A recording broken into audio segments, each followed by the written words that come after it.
Benjamin, vous êtes passionné de vintage et donc de belles voitures américaines. D'où ça vient cette passion pour les années 50, 60? Bon, en fait, c'est des souvenirs d'enfance. En fait, moi, je suis né au début des années 70 et à cette époque-là, les téléviseurs arrivaient et moi, j'ai des souvenirs de films américains en noir et blanc qui étaient diffusés à cette époque-là à la télé. Donc, il y avait tous les Hitchcock, tous les Steve McQueen et donc j'en ai gardé un souvenir bien présent.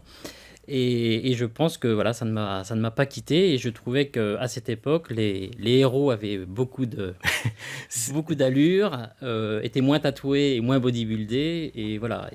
C'était pas les anges de la télé-réalité, c'est Voilà. sûr. Et pour chasser la mafia en costume 3 pièces, donc ça avait beaucoup d'élégance. C'est la classe. Voilà. Alors, vous avez ouvert un blog sur Internet qui s'appelle la Gazette d'Hector, justement. Vous écrivez plein d'articles sur tous ces domaines, les voitures, la mode, le cinéma. Donc, vous trouvez que c'est beaucoup plus élégant à cette époque qu'à la nôtre. Et puis, en termes de voiture, par exemple, est-ce que vous trouvez que le design était plus élégant, plus recherché? En fait, c'est vrai aussi que je suis assez nostalgique du design de cette époque-là, où il y avait effectivement une abondance de chrome qui était magnifique à cette époque-là. Et puis, les choses étaient beaucoup moins normées. Et donc, les voitures étaient moins en plastique qu'elles ne sont aujourd'hui. Là, on voit des chromes magnifiques. Et puis, en plus, il y avait déjà des innovations parce que si on parle de la Buick Century 1956... Centurion, oui. Centurion ? Centurion. Ah, Centurion. C'était la première voiture qui avait une caméra de recul. On était en 1956. Voilà. Ce qui est assez étonnant, c'est qu'on a l'impression que les caméras de recul, sur le tableau de bord, là. Les caméras de recul datent des années 2000. Et en fait, pas du tout. En fait, la première qui a été installée donc, sur cette Buick Centurion, qui est un concept car, en 1956. Par contre, la caméra de recul était évidemment en noir et blanc. Ah ouais, on peut quand même, on peut pas tout avoir. Alors, il y a aussi un truc qu'on ne sait pas, c'est que Renault avait lancé une voiture américaine dans les années 60. C'est la Renault Rambler. J'avais jamais entendu parler. Eh bien, tout à fait. En fait, on est en 1962.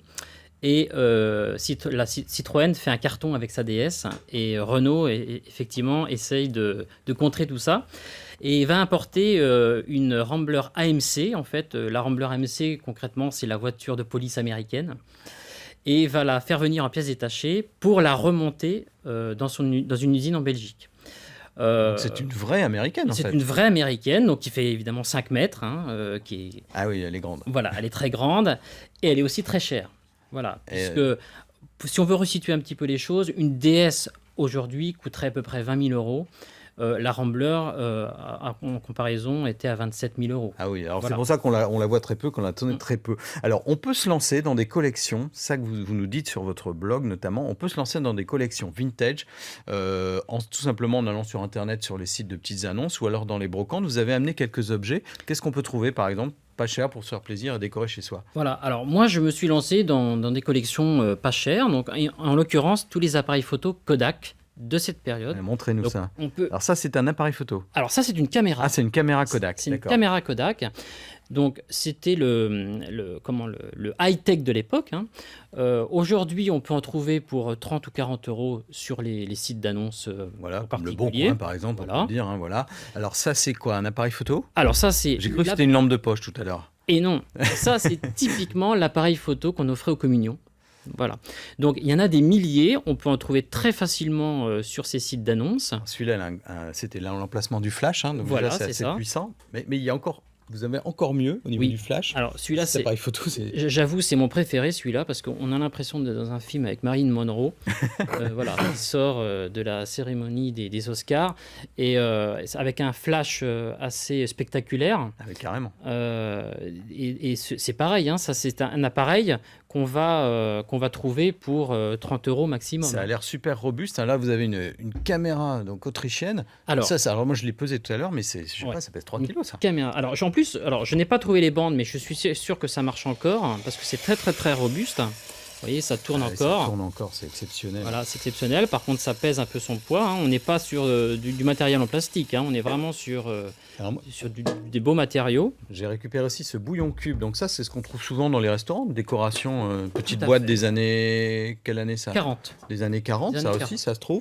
Et puis, bien sûr, les vinyles.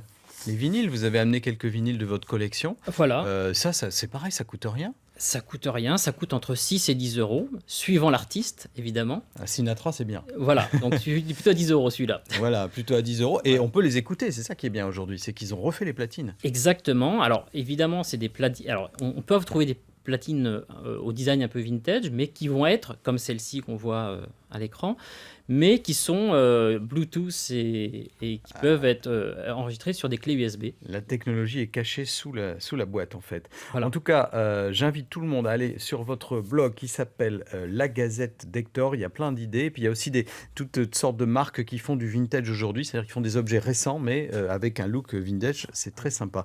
Merci, Benjamin.